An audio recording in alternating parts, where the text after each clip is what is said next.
L'élément déclencheur qui nous a poussé là, à aller travailler sur le feedback de notre côté, c'est depuis 2-3 ans, on a pris un virage vraiment expérience employée.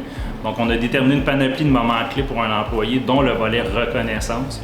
Donc, pour nous, il fallait faire des actions pour ce moment-là. Par le fait même, avec nos sondages de mobilisation en interne, on a réalisé que c'était pas notre force chez BFR, que le timing était excellent. Je pense que ce type d'atelier-là est favorable, en fait, pour pas mal tout type d'organisation, mais une organisation qui mise beaucoup sur l'expérience employée, sur la culture, puis qui cherche à se développer à ce niveau-là, je pense que c'est un incontournable.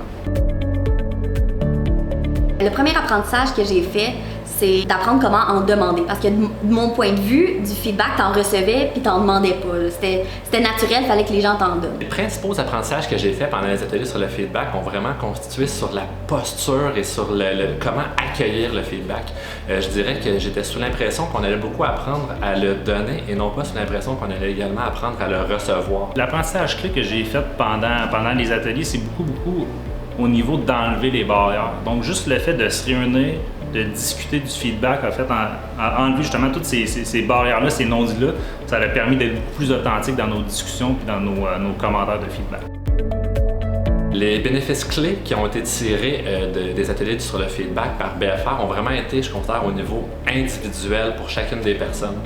On le voit, les gens qui se donnent la peine de le demander, par exemple dans nos gestions de la contribution ou simplement comme ça, un peu ad hoc dans le corridor, on voit qu'ils en tirent un réel avantage puis un réel plaisir après ça de savoir, OK, ben voici comment est-ce que je peux m'améliorer, voici ce que j'ai de bien fait et voici comment aussi je peux avoir des pistes de solutions pour faire les choses encore mieux ou pour améliorer des éléments qui ne se passent pas comme je le souhaiterais. Le bénéfice clé que j'ai vu, principalement pour notre équipe, c'est au niveau du développement individuel.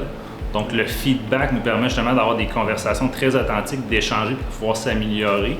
Puis de notre côté, ça a un impact quand même très significatif au niveau de la mobilisation. Se rendre compte que, on pensait toutes la même chose, on pouvait plus facilement mettre des solutions en place pour pallier à par exemple, ce manque-là qu'on voyait clairement tous, mais qu'on n'osait toutes pas dire parce qu'on savait pas comment s'y prendre puis comment le véhiculer aux autres gens de l'équipe.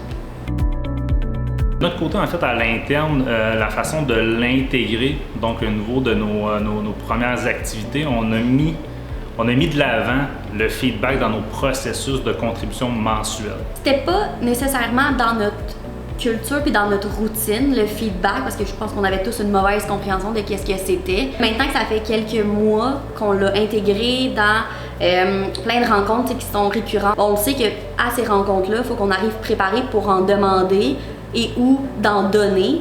Fait que ça devient de plus en plus naturel.